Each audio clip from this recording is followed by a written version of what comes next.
నమస్తే welcome to special drive. ఎన్నికలకు ముందు సర్వేలు చేపట్టి ఫలితాలు ప్రకటించడం సర్వసాధారణం. ఇటీవల ఏపీ ఎన్నికలపై ప్రముఖ నేషనల్ మీడియా సంస్థలు సైతం సర్వేలు చేసి రిపోర్ట్స్ వెల్లడించాయి. ఒక రిపోర్ట్ అధికార పార్టీ అధికారంలోకి వస్తోంది అంటే మరో రిపోర్ట్ ప్రతిపక్ష పార్టీకి ఫలితాలు అనుకూలంగా వస్తాయని తెలిపాయి. అయితే రిపోర్ట్లనే నమ్మలేమని విశ్లేషకులు చెబుతున్నారు. ఈ నేపథ్యంలో సినీ నటుడు సుమన్ నిన్న ఏపీ రాజకీయాలపై చేసిన కామెంట్స్ హాట్ టాపిక్ గా మారాయి. గతంలో జగన్ పాలనపై ప్రశంసలు కురిపించిన సుమన్ ఇప్పుడు కూటమిపై తన అభిప్రాయాన్ని ముక్కుసూటిగా చెప్పారు.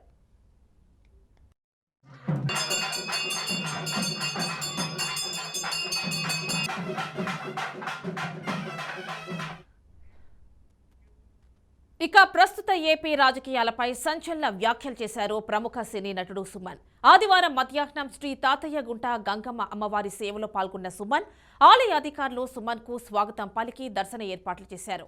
దర్శనానంతరం ఆలయ అర్చకులు ఆశీర్వచనం అందించి అమ్మవారి తీర్థ ప్రసాదాలను అందజేశారు. ఈ క్రమంలో సుమన్ కీలక వ్యాఖ్యలు చేశారు. రాజమండ్రి అభ్యర్థిగా ఎన్నికల బరిలో దిగమని వైసీపీ నాయకులు కోరారని అన్నారు. తెలంగాణలో ఉంటూ ఇప్పుడు ఏపీకి రాలేనన్నారు. ఉన్న 3 నెలల సమయంలో ఇక్కడికి వచ్చి పోటీ చేయడం సమంజసం కాదని అభిప్రాయపడ్డారు. అందుకే పోటీ చేయలేనని సున్నితంగా తిరస్కరించానని సుమన్ స్పష్టం చేశారు. నుంచి నేను చెప్పేది ఏంటంటే, మీకు జీవితంలో మీకు ఎవరు హెల్ప్ చేశారు, మిత్రులు మీకు ఎవరు మీకు సాయం చేశారు కష్టాల్లో, వాళ్ళకి మీరు సపోర్ట్ చేయండి. వాళ్ళు ఏ గవర్నమెంట్ రావాలో ఏ నాయకుడు రావాలో వాళ్ళు చూసుకుంటారు. అంటే నేను చెప్పేది సర్పంచ్ నుంచి కార్పొరేటర్ నుంచి. ఇప్పుడు గల్లీలో నీళ్లు రావట్లేదంటే సీఎం తిడితే ప్రయోజనం లేదు, కార్పొరేటర్ మీకు కావాలి. సో అక్కడి నుంచి మీరు మంచి వాళ్ళని ఎన్నుకొని పోతే ఆటోమేటిక్గా మీకు ఏంటంటే అన్నీ బాగుంటాయి. కాబట్టి ఆయన్ని సీఎంగా పెట్టాలి, ఈయన్ని తీసేయాలి అని అలా కాకుండా మీరు ఆ లెవెల్ నుంచి స్టార్ట్ చేయండి. అందరూ సుఖంగా ఉంటారు, అందరూ హ్యాపీగా ఉంటారు. ఇది యూత్కి ఎంప్లాయ్మెంట్ లేకనే పాపం వాళ్ళని దేశం వదిలేసి వెళ్ళిపోతున్నారు. ఇక్కడ అన్నీ చదువుకొని ఎంప్లాయ్మెంట్ లేక ఈ చదువు తీసుకెళ్ళి విదేశాల్లో పెడుతున్నారు. ఎలా మరి ఇండియా ఉన్నత స్థాయికి ఎదగాలంటే ఎట్లా ఎదుగుతుంది? వాళ్ళకి ఎంప్లాయ్మెంట్ ఇవ్వాలి, చెయ్యాలి చదువుకున్న వాళ్ళు. అట్లా కొన్ని నా ఐడియాలు ఉన్నాయి. రాజకీయాల్లో చంద్రబాబు నాయుడు తనకు గురువని సుమన్ తెలిపారు. రాష్ట్రంలో సీట్ల సర్దుబాటు సక్రమంగా జరిగితే తెదేపా జనసేన కూటమి గెలుపు ఖాయమని అన్నారు. పరిపాలన ఎలా చేయాలో అనుభవంతో పాటు పాలన పద్ధతులు తెలిసిన వ్యక్తి చంద్రబాబు అని సుమన్ అన్నారు. డబ్బులు మద్యానికి ప్రజలు ప్రలోభపడకూడదని ప్రజలకు విజ్ఞప్తి చేశారు. వచ్చే ఎన్నికల్లో ఓటు హక్కును ప్రజలు వినియోగించుకునే ముందు ఆలోచించి ఓటు వేయాలన్నారు. ఇప్పుడే ప్రత్యక్ష ఎన్నికల్లో పోటీ చేసే ఆలోచన లేదని సుమన్ స్పష్టం చేశారు. తమిళ నటుడు విజయ్ పార్టీ పెట్టడాన్ని ఆహ్వానిస్తున్నానని అన్నారు. రాజకీయంగా ఆలోచనతో కూడిన అడుగులు వేస్తున్నారని అన్నారు. అయోధ్య రామ ప్రతిష్ఠ చారిత్రాత్మకమన్నారు. మొదట శ్రీరాముని దర్శన భాగ్యం కలగడం పునర్జన్మ సుకృతంగా భావిస్తున్నట్లు సుమన్ తెలియజేశారు.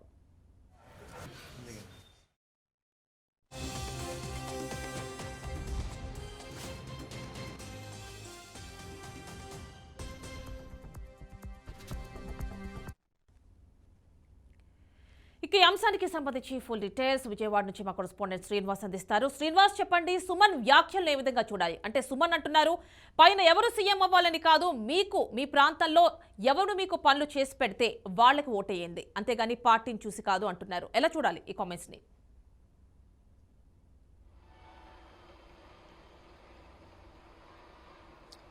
అవన్నీ రాష్ట్ర రాజకీయాల్లో ప్రస్తుత పరిస్థితులను బట్టి చూస్తే కనుక అభివృద్ధికి నోచుకోలేదనేది చాలా స్పష్టంగా కనిపిస్తున్నటువంటి పరిస్థితి. కేవలం సంక్షేమ పథకాలే ఎజెండాగా ప్రస్తుతం వైసీపీ అధికారంలో వచ్చినప్పటి నుంచి కూడా సంక్షేమ పథకాలే ఎజెండాగా ముందుకెళ్తున్నటువంటి పరిస్థితి. గతంలో చూసినట్లయితే చంద్రబాబు నాయుడు 2014 నుంచి 2019 టీడీపీ గవర్నమెంట్ ఉన్నప్పటి నేపథ్యంలో ఎక్కువ శాతం అభివృద్ధి వైపు చూశారు. అదేవిధంగా సంక్షేమ పథకాలు కూడా, అంటే పెట్టుబడులను బట్టే సంక్షేమ పథకాలు ఉంటాయి, రాబడి ఉండాలి, సంక్షేమ పథకాలు ఇవ్వాలనే దాని మీద చంద్రబాబు నాయుడు ఒక ఎజెండాను ఫాలో అయ్యేవాళ్ళు, ఓ పాలసీని ఫాలో అయ్యేవాళ్ళు. అయితే ఇప్పుడున్నటువంటి పరిస్థితుల్లో అప్పులు చేసి సంక్షేమ పథకాలు ఇవ్వటం, లేదు అంటే కనుక అభివృద్ధిని పూర్తిగా పక్కకు పెట్టి సంక్షేమ పథకాలు ఇవ్వటం అనే అంశాల మీద, అంటే ప్రభుత్వ ఉద్యోగులకు కూడా 1వ తారీఖు జీతాలు ఇవ్వలేనటువంటి పరిస్థితుల్లో ప్రభుత్వ సంక్షేమ పథకాలు నడిపిస్తున్నటువంటి నేపథ్యాన్ని కూడా చూస్తూ వస్తున్నాం. అది ఈ పరిస్థితుల్లో అభివృద్ధి అనే దాని మీద, అంటే ప్రస్తుతం మనం చూస్తున్న నేపథ్యం చూసినట్లయితే ఉద్యోగుల్లో ఎక్కడా సంతృప్తి లేదు. ఏ వర్గ ఉద్యోగిని చూసినా సరే ప్రతి ఒక్కరు కూడా ప్రభుత్వం మీద వాళ్ళు ప్రతిరోజు కూడా యుద్ధాన్ని ప్రకటిస్తున్న నేపథ్యాన్ని చూస్తున్నాం. ఈవెన్ అంగన్వాడీని చూసాము, ఆశా వర్కర్లు చూసాం, పారిశుద్ధ్య కార్మికులను కూడా చూసాం. అదేవిధంగా చూస్తే అసలు ఉద్యోగ సంఘ నేతలు అయితే మొదటి నుంచి కూడా ఈ ప్రభుత్వం అధికారంలో వచ్చిన మొదటి సంవత్సరం నుంచి కూడా పెద్ద ఎత్తున ఈ ప్రభుత్వం మీద యుద్ధం ప్రకటించిన పరిస్థితులు కూడా చూస్తూ వస్తున్నాం. అయితే ఇవన్నీ ఇలా నడుస్తున్న నేపథ్యంలోనే మరొకసారి అభివృద్ధికి సంబంధించినటువంటి అంశాలు కానీ, ఉద్యోగానికి సంబంధించిన అంశాలు కానీ, డిఎస్సి నోటిఫికేషన్ సంబంధించిన అంశాలు కానీ వీటిని కనుక పరిశీలన చూసినట్లయితే కనుక ఇటు అభివృద్ధి విషయంలో అభివృద్ధికి కోరుకునేటువంటి ప్రజలు ఎవరైతే ఉన్నారో వాళ్ళకి అభివృద్ధిని దూరం చేసినటువంటి పరిస్థితిని చూస్తున్నాం. అదేవిధంగా చదువుకుని పూర్తి స్థాయిలో కుటుంబాల మీద ఆధారపడినటువంటి నిరుద్యోగులు ఎవరైతే ఉన్నారో జాబ్ నోటిఫికేషన్ కోసం అంటే ప్రతి ఏటా జాబ్ క్యాలెండర్ కోసం ఎదురు చూస్తున్నటువంటి వాళ్ళకి కూడా అదే పరావం ఎదురైనటువంటి పరిస్థితి, వాళ్ళు కూడా ఇదే అసంతృప్తిని వ్యక్తపరుస్తున్నటువంటి నేపథ్యం.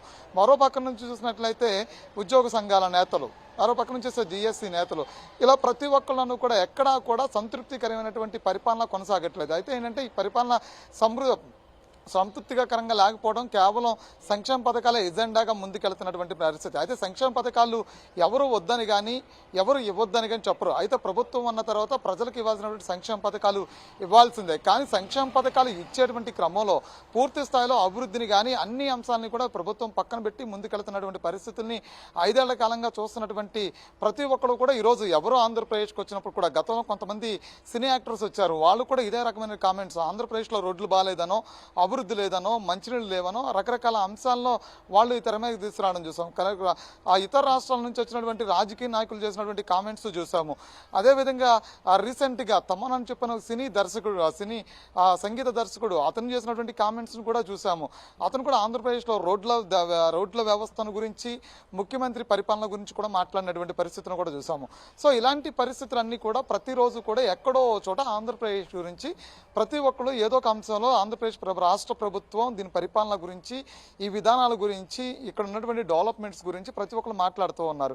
అయితే ఇక్కడ రావాల్సినటువంటి ప్రధానంగా మనం చూసినట్లయితే ప్రతి ఒక్కరికి కూడా సాధారణంగా పరిపాలన ఉండాలి. ప్రతి గ్రామీణ ప్రాంతాల్లో చూస్తే అక్కడ మంచినీళ్ళకి కల్పించాలి. ఈరోజు మనం చాలా గ్రామీణ ప్రాంతాలు చూస్తే ఇప్పటికి వరకు కూడా వాళ్ళు అక్కడ ఉన్నటువంటి వాటర్ క్యాన్ని 10-25 రూపాయలు పెట్టి వాటర్ క్యాన్ కొనుక్కుని తాగుతున్నటువంటి పరిస్థితులు కూడా చూస్తూ వస్తున్నాం. అంటే పూర్తి స్థాయిలో మంచినీళ్ళకి గ్రామీణ ప్రాంతాలు నోచుకోవట్లేదు. చాలా గ్రామీణ ప్రాంతాల్లో ఆక్వా పెరుగుతున్న నేపథ్యంలో పూర్తి స్థాయిలో మంచినీళ్ళు కూడా కొనుక్కుని తాగాల్సినటువంటి పరిస్థితిని ఈరోజు చూస్తున్నారు. సేమ్ టైం అదేవిధంగా చూసినట్లయితే కనుక మిగతా అంశాలు గ్రామీణ ప్రాంతాల్లో రోడ్ల దుస్థితి మరీ అధ్వానంగా ఉందని చెప్పుకోవచ్చు. వర్షం పడితే వాళ్ళు నడవడానికి కూడా రోడ్లు లేక చాలా ఇబ్బందులు పడుతున్నారు. స్కూల్ పిల్లలు కూడా స్కూల్ వ్యాన్ కానీ ఆటో కానీ ఆ గ్రామాల్లోకి వచ్చేటువంటి పరిస్థితి లేదు. సో అలా అని చెప్పిన పిల్లలు నడిచి వెళ్ళటానికి బురద అంటే చాలా లోతు బురదలోంచి నడిచి వెళ్లాల్సిన పరిస్థితి వస్తుంది. వాళ్ళ యూనిఫామ్లు, బ్యాగులు మొత్తం పాడవుతూ కూడా స్కూల్కి వెళ్లాల్సిన పరిస్థితి. ఇవన్నీ కూడా 5 ఏళ్ల కాలంగా దరిదాపుగా ఈ ప్రభుత్వం పరిపాలనలోకి వచ్చినప్పటి నుంచి ఇవన్నీ కూడా అంశాలన్నింటినీ కూడా చూస్తూనే ఉన్నాము. సో అదే అంశాన్ని ఈరోజు సుమన్ కూడా మళ్ళీ ఒకసారి ప్రస్తావన తీసుకురావడం జరిగింది.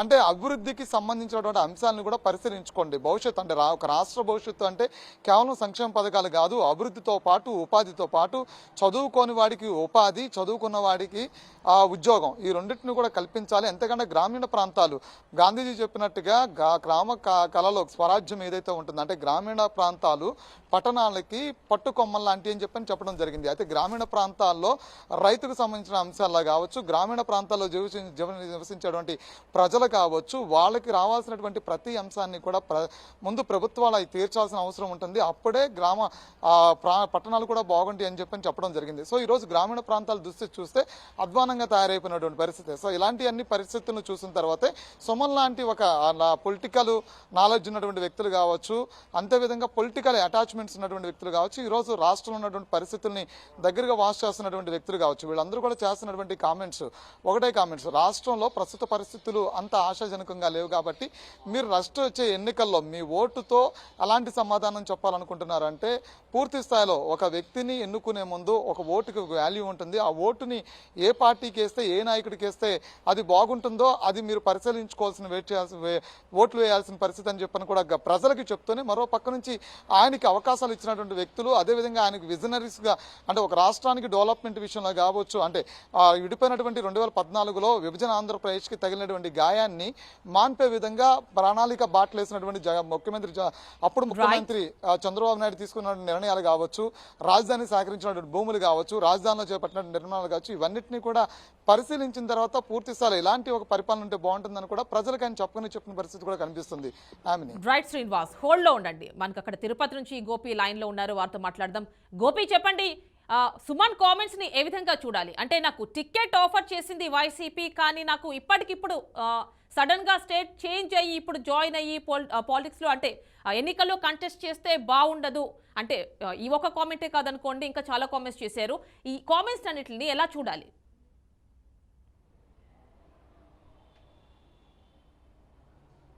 ఎస్ ఏమని మీరు అన్నట్టుగానే, ఎందుకంటే ఇప్పటికే రాష్ట్రంలో మనం చూడొచ్చు అతి తక్కువ సమయం ఉంది ఎన్నికల నోటిఫికేషన్ రావడానికి, చాలా వరకు కూడా చాలా తక్కువ సమయం ఉంది. ఇప్పటికే పార్టీలన్నీ కూడా అభ్యర్థులను ఒకవైపు ప్రకటించుకుంటూనే ఒకవైపు ముందుకెళ్తున్నాయి. ఇప్పటికే అందులో అధికార వైసీపీ ముందడుగు ఉందని మనం చెప్పుకోవచ్చు. అయితే ప్రధాన ప్రతిపక్షం టీడీపీ కూడా, ఎందుకంటే జనసేన అలయన్స్ ఉంది కాబట్టి వీళ్ళు ఆచితూచి అడుగులు వేస్తున్నారు. అయితే ఇక్కడ మనం కొన్ని విషయాలు మనం మాట్లాడాల్సిన అవసరం ఉంది. ఎందుకంటే పార్టీల పరంగా అంటే అన్ని పార్టీలు కూడా ఇప్పటికే అంటే సినీ ప్రముఖుల్ని కూడా ఇన్వైట్ చేస్తున్నారు. ఎందుకంటే ప్రజల్లో అంటే ఒక ఆకర్షణ రావడానికి, లేదంటే ఒక మార్పు రావడానికి వాళ్ళ సహాయం కూడా తీసుకోవాలనే ఒక ఆలోచనతో వాళ్ళందరినీ కూడా పిలిపించుకుంటూ కూడా అంటే ఆహ్వానం పలుకుతున్నారు. అంటే అభ్యర్థులుగా ప్రకటిస్తాం, అంటే అది ఎమ్మెల్యే అభ్యర్థి అయినా కావచ్చు, లేదంటే ఎంపీ అభ్యర్థి అయినా, ఇట్లా రకరకాల ఆఫర్ వారికి ఇస్తున్నారు. ఇందులో భాగంగానే నిన్న తిరుపతికి వచ్చినటువంటి సీనియర్ నటుడు సుమన్ తిరుపతిలో ఉన్నటువంటి తాతయ్య గుంట గంగమ్మ అమ్మవారిని దర్శనం చేసుకోవడం జరిగింది. దర్శనం చేసుకున్న తర్వాత ఎప్పుడూ లేని విధంగా, ఎందుకంటే గతంలో ఆయన ఎన్నోసార్లు తిరుపతి రావడం జరిగింది, తిరుమలకి వెళ్ళారు, తిరుమల వెళ్ళి స్వామివారిని దర్శనం చేసుకుంటే రకరకాల రాజకీయ నాయకులతో కూడా కలుస్తూ ఉంటారు. అయినా కూడా తిరుపతి వేదికగా కొన్ని ఆసక్తికరమైనటువంటి వ్యాఖ్యలు ఆయన మాట్లాడడం జరిగింది అమ్మవారి ఆలయం వద్ద.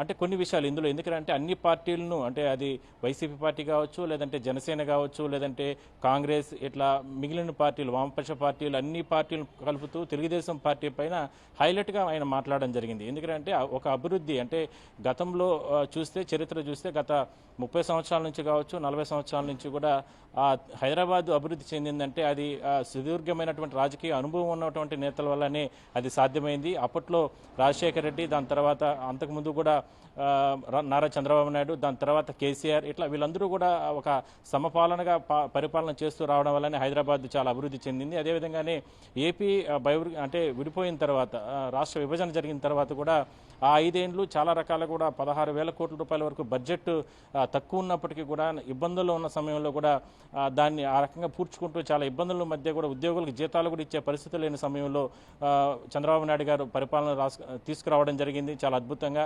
మరి ఇప్పుడు గత 4-5 సంవత్సరాల నుంచి కూడా వైసీపీ ప్రభుత్వం అధికారంలోకి వచ్చిన తర్వాత వాళ్ళు కూడా కింద మీద పడి ఏదో ఒక రకంగా పరిపాలన సాగిస్తున్నారు. అయితే వచ్చే ఎన్నికల్లో చాలా తక్కువ టైం ఉంది కాబట్టి వచ్చే ఎన్నికల్లో మాత్రం తన మద్దతు ఒక కీలకమైనటువంటి పార్టీకి ఉంటుందంటూ కూడా ఆయన చెప్పడం జరిగింది. ఇందులో సారాంశం అంటే మనం ఇందులో చూస్తే గత అనుభవాలన్నీ కూడా బేరీజు వేసుకుంటూ ఒక రకంగా ఆయన చెప్తూ తెలుగుదేశానికి ఒక రకంగా మద్దతు ప్రకటించే అవకాశం అయితే ఆయన మాటలు బట్టి అర్థమవుతుంది. అయితే ఆయన ఒక పార్టీకి ప్రత్యేకంగా చెప్పలేదు. అంటే ఎందుకంటే ఆయన కొన్ని డిమాండ్లు మీడియా సాక్షిగా ముందు పెట్టడం జరిగింది. కొన్ని డిమాండ్లు, ఎందుకంటే కొన్ని ఉదాహరణలు 62 సంవత్సరాలకి ప్రస్తుతానికి ఉద్యోగులు విరమణ పొందుతారు. దాని తర్వాత వాళ్ళు చాలా రకాలుగా అంటే ఆ ట్యాక్స్ రూపంలో అన్ని రోజులు సంవత్సరాల పాటు కూడా వాళ్ళు ఉద్యోగం చేసిన తర్వాత ట్యాక్సుల రూపంలో ఇట్లా రకరకాల గవర్నమెంట్కి ఆదాయం వస్తుంది, ప్రజలకు ఎంతో సేవలు చేస్తుంటారు. అంటే అన్ని రంగాల్లో కూడా, అది ప్రభుత్వ ఉద్యోగులు కావచ్చు, ప్రైవేట్ ఉద్యోగులు కావచ్చు, ఇట్లా అందరూ కూడా ఎన్నో రకాలుగా ప్రభుత్వానికి ఆదాయం సమకూర్చే విధంగా ప్రయత్నాలు చేస్తూ ఉంటారు ట్యాక్సుల రూపంలో. కానీ 62 సంవత్సరాల తర్వాత ఉద్యోగ విరమణ పొందిన తర్వాత వాళ్ళ వయసు 62 సంవత్సరాలు వస్తుంది, కానీ ఇంకా కూడా అందులో చాలామంది అంటే పనిచేసే రకంగా ఉంటారు. కానీ వాళ్ళకు ఎటువంటి ఉపాధి లేకుండా కూడా చాలా అవస్థలు పడతారు. మరి వాళ్ళకందరికీ కూడా అలాంటి వారికి మేనిఫెస్టోల్లో అవకాశం కల్పించాలి. యువతకి పెడదారిన పడుతున్నారు, చెడు మార్గాన్ని వెళ్తున్నారు, వాళ్ళకందరికీ కూడా ఉద్యోగాలు లేక అవస్థలు పడుతున్నారు. అలాంటి వారికి ఒక మంచి కార్యక్రమాలు తీసుకొచ్చేందుకు ప్రయత్నం చేయాలి. అలాంటి పార్టీలకి నేను మద్దతు తెలుపుతాను. ఇక రాష్ట్రంలో ఇప్పటికే కూడా చాలా రకాల ఇబ్బందులు ఉన్నాయి కాబట్టి ఒక ప్రాంతం నుంచే నేను ఎక్కడ కూడా పోటీ చేయను. ఎందుకంటే హైదరాబాద్ అంటే నాకు అన్ని ప్రాంతాలు తెలుసు, కానీ ఏపీలో కొన్ని ప్రాంతాలు మాత్రమే నాకు కొద్ది మొత్తంలో తెలుసు కాబట్టి ఏ ప్రాంతం నుంచి అయితే పోటీ చేసే అవకాశం అయితే ఉండదు. కానీ ఖచ్చితంగా మద్దతు మాత్రం పార్టీలకు అంటే ఇవ్వబోతున్నాను. కానీ అది ఏ పార్టీకి ఇస్తాను, వాళ్ళ మేనిఫెస్టోలు ఆధారంగా ఆ మేనిఫెస్టోలు నచ్చితే ఖచ్చితంగా తను మద్దతు తెలిపి ఖచ్చితంగా ఎన్నికల్లో కూడా అవకాశం వస్తే పోటీ చేస్తాను. అదేవిధంగానే ఎన్నికల ప్రచారంలో కూడా అంటే వెళ్తానంటూ కూడా ఆయన మాట్లాడింది. ఒక రకంగా చెప్పాలంటే ఇది ఒక అంటే ఆయన చూపు అంతా కూడా ఆయన మాటలు బట్టి మనం అర్థం చేసుకుంటే ఒక తెలుగుదేశం వైపే ఆయన వెళ్ళే అవకాశం అయితే రాజకీయ విశ్లేషకులు కూడా చెప్తున్నారు. మొత్తం మీద చూద్దాం. ఇప్పటికే ఆ పార్టీకి సంబంధించినటువంటి నేతలు కూడా, తెలుగుదేశం అధిష్టానం కూడా కొంతమంది ఆరా తీసినట్టు తెలుస్తుంది. మరోవైపు ఆ నేతలకు సంబంధించి కూడా, ఎందుకంటే మనం మాట్లాడిన సమయంలో కావచ్చు, లేదంటే సీనియర్ నాయకులతో మనం మాట్లాడిన సమయంలో కూడా వాళ్ళు కూడా సుమన్ ఆల్రెడీ తెలుగుదేశం అధిష్టానంతో టచ్లో ఉన్నారు. ఖచ్చితంగా ఆయనకు అనుగుణంగా అంటే ఆయన చెప్పినటువంటి డిమాండ్లు అంటే మేనిఫెస్టోలో ఆ రకంగానే తెలుగుదేశం సంబంధించినటువంటి మేనిఫెస్టో రూపుదిద్దుకుంటుంది. ఎందుకంటే గత చరిత్ర చూస్తే ఆ రకమైన, ఎందుకంటే అది అన్ని వర్గాలకు సంబంధించినటువంటి మేనిఫెస్టోని తెలుగుదేశం ముందు పెడుతుంది కాబట్టి ఆ రకంగానే ఆయనకు అవకాశం కల్పిస్తుంది అని కూడా చెప్తున్నారు. అంటే గోపి ఇక్కడ ఇటు ఇంకో యాంగిల్లో కూడా మనం చూడొచ్చు. అయోధ్య బాలరాముని ప్రాణప్రతిష్టకు కూడా సుమన్ వెళ్ళున్నారు. అంటే కేవలం జనసేన టీడీపీ కూటమి దానికే సపోర్ట్ చేస్తారు అనుకోవచ్చా, లేకపోతే ఇటు మరి బీజేపీ పరిస్థితి ఏంటంటే బీజేపీ అయోధ్య కూడా వెళ్ళొచ్చారు కదా రోజు.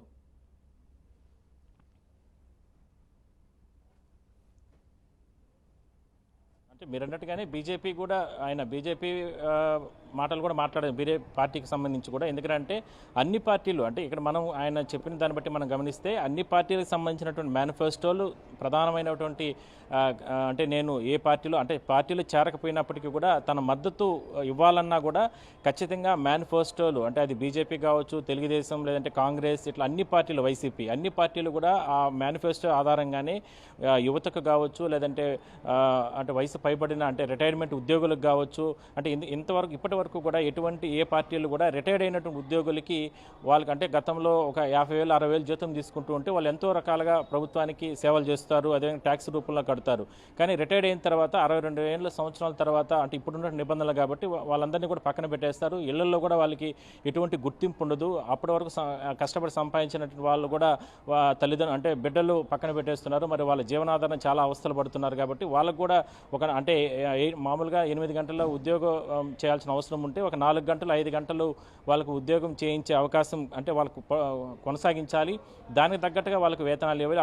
అప్పుడు వాళ్ళ స్థాయిలో వాళ్ళు విధులు నిర్వహిస్తారు. మరి అలాంటి మేనిఫెస్టో తీసుకొస్తే బాగుంటుంది. ఇంకా యువతకు సంబంధించి కావచ్చు, లేదంటే ప్రజలకి గ్రామాల్లో ఈ రోజుకి కూడా ఇంత ఆధునికమైనటువంటి సమాజం ముందుకు వస్తున్నప్పటికీ కూడా కనీసమైనటువంటి తాగునీటి వసతులు కావచ్చు, లేదంటే రోడ్లు, డ్రైనేజీ వ్యవస్థ, ఇవన్నీ కూడా ఎక్కడ కూడా చాలా ప్రాంతాల్లో పల్లెల్లో లేవు. మరి అలాంటి ప్రాంతాల్లో పూర్తి స్థాయిలో ప్రజల్ని చైతన్యం తెచ్చే విధంగా తీసుకొచ్చి అభివృద్ధి చేసే విధంగా వచ్చేటటువంటి పార్టీలకే తన మద్దతు ప్రకటిస్తాను.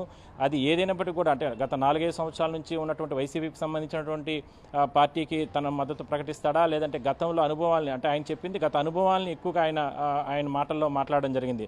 ఒక హైదరాబాద్ అభివృద్ధి విషయంలో కావచ్చు, లేదంటే దాని తర్వాత ఉన్నటువంటి నేతలు రాజశేఖర రెడ్డి, అప్పట్లో రాజశేఖర రెడ్డి, లేదంటే దాని తర్వాత కేసీఆర్, అంతకుముందు చంద్రబాబు నాయుడు, ఇట్లా వాళ్ళ అనుభవాల్ని, ఆ అనుభవాలుకి తోడుగా తాను ముందుకు వెళ్తాను అనేటటువంటి మాటలు ఆయన మాట్లాడారు. కాబట్టి ఖచ్చితంగా ఆయన తెలుగుదేశం పార్టీ వైపే వెళ్తారనేటువంటి ప్రచారం అయితే పెద్ద ఎత్తున జరుగుతుంది. ఆమెని ఓకే గోపి, హోల్డ్లో ఉండండి. మనం ఒకసారి విజయవాడ శ్రీనివాస్తో మాట్లాడదాం. శ్రీనివాస్, చెప్పండి. అంటే చంద్రబాబు నా రాజకీయ గురువు అంటున్నారు సుమన్. అదేవిధంగా టీడీపీ జనసేన సరిగ్గా సీట్ల సర్దుబాటుగానే చేసుకుంటే వాళ్ళకే గెలుపు అవకాశాలు ఎక్కువ ఉన్నాయని కూడా అంటున్నారు సుమన్. అంటే ఇవన్నీ చూస్తుంటే సుమన్ అడుగులు టీడీపీ జనసేన వైపు ఉన్నట్టుగా కనిపిస్తోంది. చెప్పండి.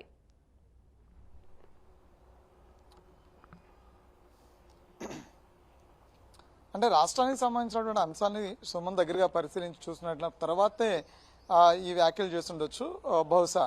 ఎందుకంటే సుమన్కి ప్రస్తుత పరిస్థితులు గతంలో, అంటే ఇందాక చెప్పినట్లు కూడా గతంలో ఉన్నటువంటి పరిస్థితులు, అంటే ప్రస్తుత పరిస్థితులకి చంద్రబాబు నాయుడు ఉన్నప్పుడు పరిస్థితులకి, లేదు అంటే కనుక ప్రస్తుతం ఆంధ్రప్రదేశ్ రాష్ట్రంలో ప్రజలు ఎదుర్కొన్నటువంటి పరిస్థితులకి, చంద్రబాబు నాయుడు ఉన్నప్పుడు పరిస్థితులకి, ఇవన్నింటిని కూడా కంపేర్ చేసిన తర్వాత సుమన్ ఆలోచన టీడీపీ జనసేన కూటమి అధికారంలోకి వస్తే బాగుంటుంది అనే వైపు మళ్ళీ ఉండొచ్చు. ఇప్పుడు మేబీ ఈరోజు మనం ఆంధ్రప్రదేశ్ ప్రస్తుత రాజకీయాల్లో చూసినట్లయితే కనుక జనసేన ఇటు టీడీపీ కూటమికి అవకాశాలు ఎక్కువ నేను చెప్పని కొన్ని సర్వే సంస్థలు కూడా చెప్తున్నటువంటి పరిస్థితులు. అయితే ఒక 10 ఏళ్ల పాటు చంద్రబాబు నాయుడు గారికి అధికారం ఇస్తే కనుక, ఇది పవన్ కళ్యాణ్ కూడా చెప్పినటువంటి అంశం, 10 ఏళ్ల పాటు చంద్రబాబు నాయుడు ఉంటే కనుక రాష్ట్రానికి కావాల్సినటువంటి నిధులతో పాటు, రాష్ట్రానికి జరగాల్సినటువంటి అభివృద్ధితో పాటు రాజధాని నిర్మాణాలు కూడా పూర్తి చేస్తామని చెప్పడం ఒక అంశం.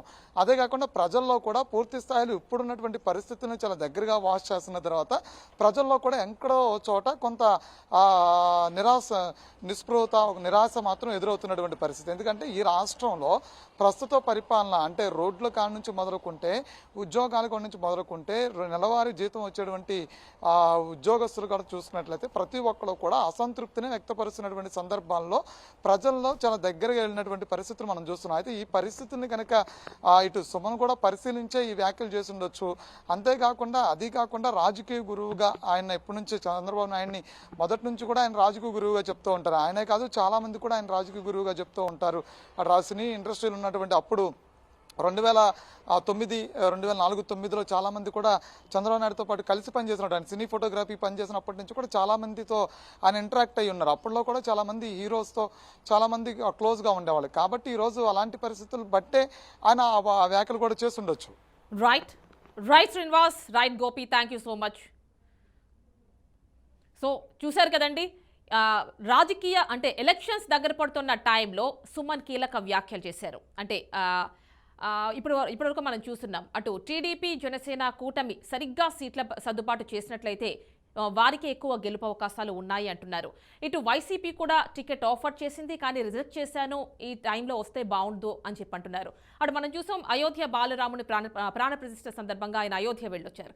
సో సుమన్ అడుగులు ఇటువైపు చూడాలి మున్ముందు. సో ఇది ఇవాల్టి special drive. Stay tune to BRK news Telugu సత్తా.